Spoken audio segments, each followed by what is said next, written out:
नमस्कार दोस्तों, आज के इस वीडियो में हम जानेंगे कि स्वयं ईश्वर हमारा साथ कब देते हैं। यूं तो जीवन में कई सारी परिस्थितियां उत्पन्न होती रहती हैं। इस दौरान कई बार हमें लगता है कि अनेकानेक प्रयासों के बाद भी हमें सफलता नहीं मिल रही। कई बार हमें लगता है कि क्यों ईश्वर हमारा साथ नहीं दे रहे, क्यों हम गलत राह पर चल पड़ते हैं और जीवन में गड़बड़ शुरू हो जाती है। इन सवालों के उत्तर श्री कृष्ण और उद्धव के इन संवादों में आपको मिलेंगे। तो आइए प्रस्तुत करते हैं श्री कृष्ण और उद्धव के इस संवाद को।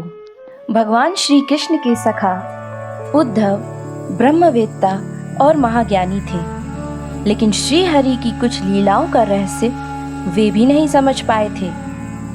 जब कृष्ण गोलोक जाने को तत्पर हुए, तब उन्होंने उद्धव से कहा, प्रिय उद्धव, इस अवतार काल में मैंने सबको कुछ न कुछ दिया है, किंतु तुमने मुझसे कभी कुछ नहीं मांगा। अब तो कुछ मांगो। इसके बाद भी उद्धव ने स्वयं के लिए कुछ भी नहीं मांगा। वह तो केवल अपने मन की उन शंकाओं का समाधान चाहते थे जो उनके मन में कृष्ण की शिक्षाओं और उनके कृतित्व को देखकर उठ रही थी। संभवतः श्री कृष्ण से उद्धव के जो प्रश्न थे वे आपके भी मन में जरूर आते होंगे। उद्धव ने भगवान श्री कृष्ण से पूछा, हे भगवान, महाभारत के घटनाक्रम में अनेक बातें मैं नहीं समझ पाया। आपके उपदेश कुछ अलग रहे, जबकि आपका व्यक्तिगत जीवन कुछ अलग तरह का दिखता रहा। ऐसा क्यों? इस पर श्री कृष्ण ने कहा, उद्धव, आज जो कुछ भी तुम मुझसे पूछना चाहते हो, उसका मैं तुम्हें जो उत्तर दूंगा वह उद्धव गीता के नाम से जानी जाएगी। तुम निष्फिकर होकर पूछो। तब उद्धव ने पूछना शुरू किया, हे कृष्ण, सबसे पहले मुझे यह बताओ कि सच्चा मित्र कौन होता है? कृष्ण ने कहा, सच्चा मित्र वह है जो जरूरत पड़ने पर मित्र की बिना मांगे मदद करे। इस पर उद्धव ने बोला, हे श्री कृष्ण, आप पांडवों के आत्मीय मित्र थे। आपने सच्चे मित्र की जो परिभाषा दी है, क्या आपको नहीं लगता कि आपने उस परिभाषा के अनुसार कार्य नहीं किया? आपने धर्मराज युधिष्ठिर को द्यूत खेलने से रोका क्यों नहीं? आपने उन्हें नहीं रोका, फिर भी आपने भाग्य को धर्मराज के पक्ष में भी नहीं मोड़ा। आप चाहते तो युधिष्ठिर जीत सकते थे। आप कम से कम उन्हें धन, राज्य और खुद को भी हारने के बाद तो रोक सकते थे। उसके बाद जब उन्होंने अपने भाइयों को दांव पर लगाना शुरू किया, तब तो आप सभा कक्ष में पहुंच सकते थे।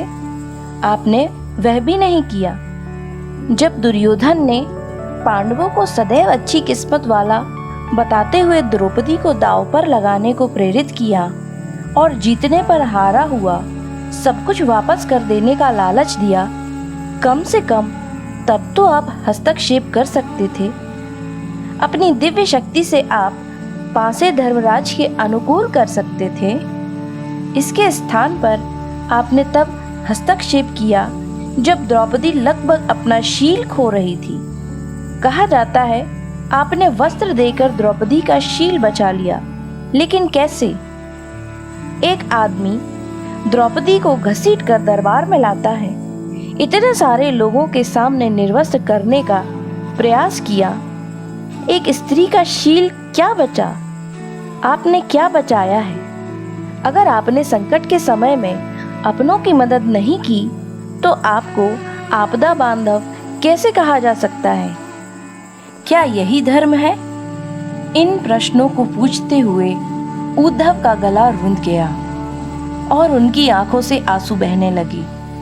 ये अकेले उद्धव के प्रश्न नहीं हैं। महाभारत पढ़ते समय हमारे मनोमस्तिष्क में भी यह सवाल उठते हैं। उद्धव ने हम लोगों की ओर से ही श्री कृष्ण से उक्त प्रश्न किए हैं। उद्धव के इस प्रश्न पर हंसते हुए भगवान श्री कृष्ण बोले, प्रिय उद्धव, यह सृष्टि का नियम है कि विवेकवान ही जीतता है।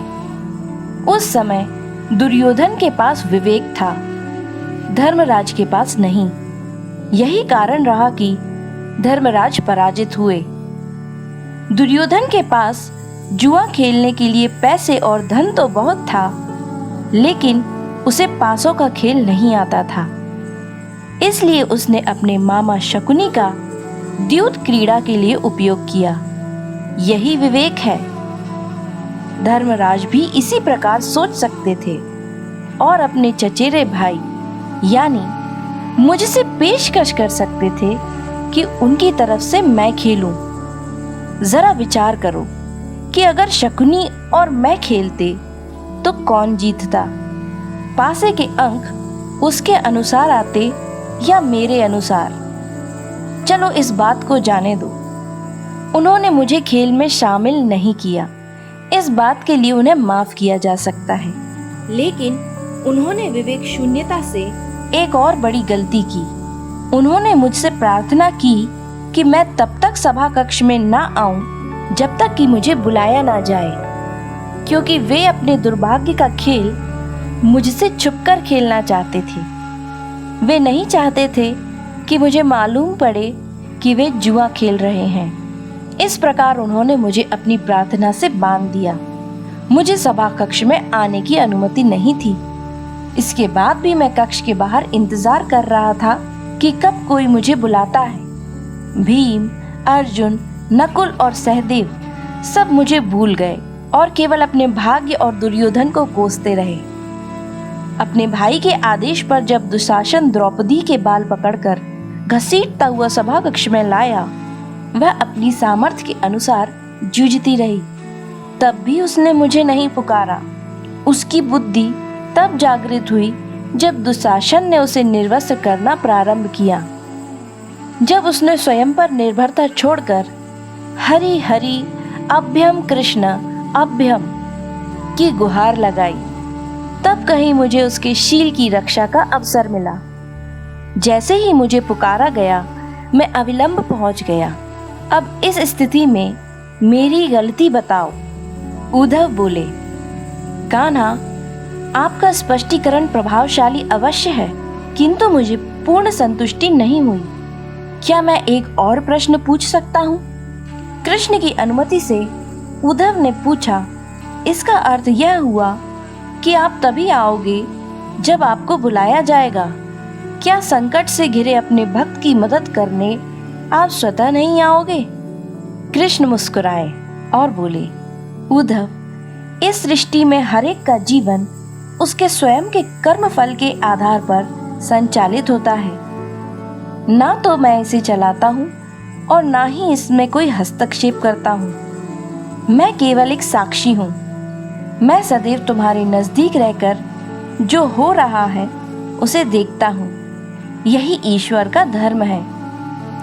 तब उलाहना देते हुए उद्धव ने पूछा, वाह वाह, बहुत अच्छा कृष्ण। तो इसका अर्थ यह हुआ कि आप हमारे नजदीक खड़े रहकर हमारे सभी दुष्कर्मों का निरीक्षण करते रहेंगे। हम पाप पर पाप करते रहेंगे और आप हमें देखते रहेंगे। आप क्या चाहते हैं कि हम भूल करते रहें, पाप की गठरी बांधते रहें और उसका फल भुगतते रहें? कृष्ण बोले, उद्धव, तुम शब्दों के गहरे अर्थ को समझो।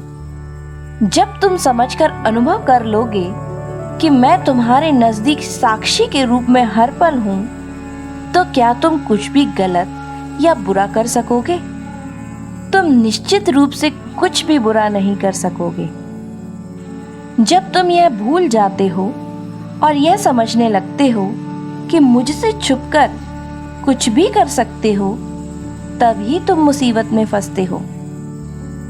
धर्मराज का अज्ञान यह था कि उसने माना कि वह मेरी जानकारी के बिना जुआ खेल सकता है।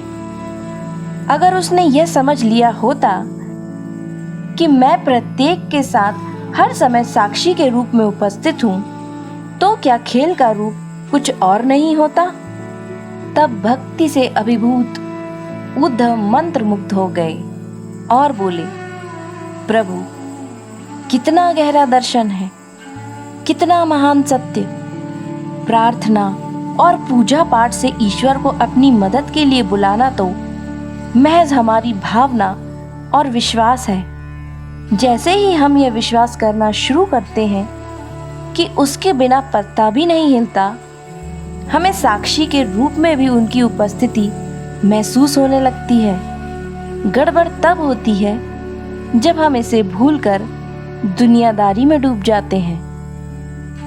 संपूर्ण श्रीमद् भगवत गीता में श्री कृष्ण ने अर्जुन को इसी जीवन दर्शन का ज्ञान दिया है। सारथी का अर्थ है मार्गदर्शक। अर्जुन के लिए सारथी बने श्री कृष्ण वस्तुतः उसके मार्गदर्शक थे। वह स्वयं की सामर्थ्य से युद्ध नहीं कर पा रहा था, लेकिन जैसे ही उसे परम साक्षी के रूप में उनका एहसास हुआ, वह ईश्वर की चेतना में विलय हो गया।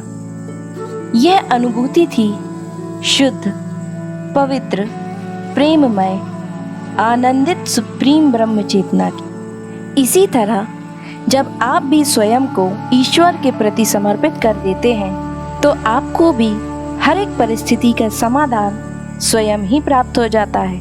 कहते हैं, प्रभु आपकी कृपा से मेरा काम हो रहा है, करते हो तुम कन्हैया और मेरा नाम हो रहा है। जय श्री कृष्ण।